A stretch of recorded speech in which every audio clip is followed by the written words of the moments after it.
refer to language as something that's so living, and that's an army, for example. So it's got this force behind it in a political way, economic way, socially, geographically. I find it interesting. And in terms of language as something living, I wanted to touch on quickly language death, which is something that you speak a lot about. I was wondering if sometimes it can be a good thing for a language to die, if that's part of the healthy cycle to a certain extent, because you also speak about this need for linguistic diversity, how it's important, but could it also be maybe a good thing evolving to different languages?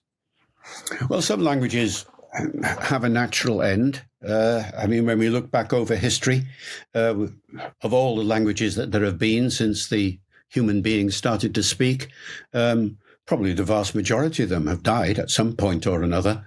I mean, think of the language of the biblical era, for instance, with Babylonian and all of those, they're all gone. Why have they gone, though? Because the community has gone. The society that motivated them has gone. Once again, it's language being a reflex of the cultural, political, and so on situation that gave rise to them. So these are the only circumstances in which one would say that the death of a language is a kind of natural and acceptable thing, because the community that would want to speak them as a matter of identity has disappeared. Now, this is happening all over the world still. Of the 6,000 or so languages that now exist in the world, a couple of decades ago, people were talking about 7,000 or so languages, and Ethnologue and other organizations are still saying 7,000, but in the interim, several hundred languages have disappeared, so it can't be 7,000 anymore. It must be nearer 6.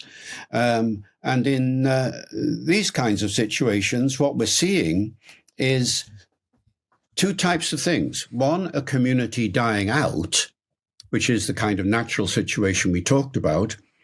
And the other is where the community does not die out, and yet their language somehow or other is beginning to be endangered and possibly might become extinct. And these are the ones that are concerning everybody. Because the reason for that kind of dying out is because one culture has superimposed itself on another, or in a more natural way has just become the dominant culture of that community. And people wanting a better quality of life feel that if they learn the language of the now superior community, they will get that better quality of life, if not for themselves and for their children and their children's children. And so you get this phenomenon of the first generation who don't understand the language of the community, of the superpower, as it were, very well, but they're getting a bit familiar with it. They have children. They say, "You're going to learn that language better than we did." So that second generation becomes bilingual in the two languages, and then because the second language, the ancestral language, is no longer felt to be so useful in that society, they don't teach it to their children.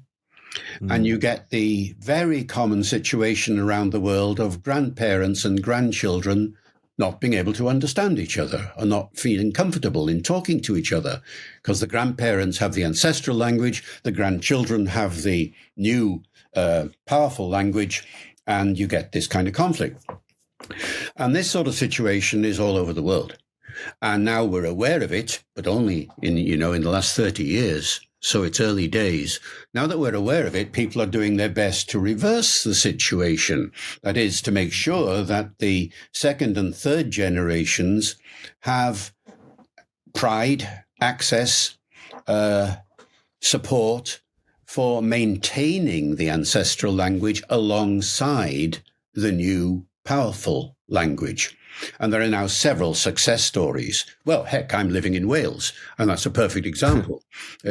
Welsh was definitely dying out in the early decades of the 20th century. It's now very safe, in my view. It's used by 20% or so of the population. It's supported by government acts. Money is put in. and so on to help maintain it. Story isn't over. A language will only be successful according as the generation that's using it passes it on to their children. So that's got to happen. But there are so many success stories around the world now, and UNESCO, of course, has come on board with support for all of this.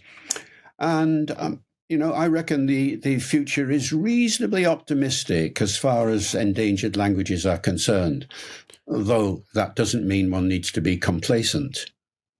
That is, it reminds me of Maltese a little bit, because you mentioned how, because I speak Maltese. However, I would say that I speak Maltese significantly less fluently than my mother and my grandmother, partially because of globalization. My father is German, moved to Malta, and partially also, I think, with Malta becoming bilingual. So there was this language question struggle between Italian and English, and then English won out. I feel a lot more people are speaking English in Malta, but Maltese slightly less. And we're the only country in the world that speaks that language. It's a Semitic language. Absolutely. But 400,000 people, is it, for example, enough to sustain that language? I don't know how familiar you are with the situation in Malta there, but it's quite interesting. There a couple of decades ago, spent a week there, and so I'm fairly familiar. It's not a matter of numbers. A language can survive perfectly well with 100,000, 50,000, or whatever it might be. All depends on other circumstances, whether that statistic is dynamic enough to produce the maintenance that one wants. But remember, there's a fourth generation effect. I didn't mention it just before. Remember that first generation where the people don't speak the language well, second generation where they become bilingual, third generation where their children speak the new language and lose the old one. They have children. Now, the fourth generation are quite well off. They've achieved quality of life. They're doing quite well, really, thanks to their parents and grandparents. And now they've got time to sit back and say, who are we exactly as a culture? Who are we? And they look around and they say to their parents, Dad, Mum, who are we? And they say, you are the indigenous community of such and such, you see, and you should be proud of that. Well, yes, thank you. Yes, I'm Maltese, definitely, or whatever it might be. Did we have a language once? Yes, say the parents. Why can't I speak it? Oh, say the parents, because we never really passed it on. Why didn't you pass it on? And you get the fourth generation effect, which is antagonism, criticism, really, of the elders of the community for not maintaining the language. And that's where you get this revival movement, which is so common nowadays, where this fourth generation tries to get the language back. And as long as linguists have made that language available in the form of grammars and manuals of phonology and dictionaries and encyclopedias and so on and so forth, then you can get the language back. And all over the world now, we see these revivalist movements where people kids are coming together, and parents too, and as it were, relearning the language that a couple of generations before was being used by the populace. So you don't need to have large numbers for that kind of movement to be successful. Just a few thousand maybe will be enough to get a language off the ground again. Yeah, I don't want to speak for Lucas, but I think Malta is still waiting for that fourth generation a little bit. I don't know, Lucas, you tell me, but I think the general sentiment, just in terms of globalization, is moving towards English a little bit. Hard to say, but yeah. maybe. We'll see, I suppose. But I think that's the stage that Jamaica is in, is obviously, patois never really died out, but there's a proud revival.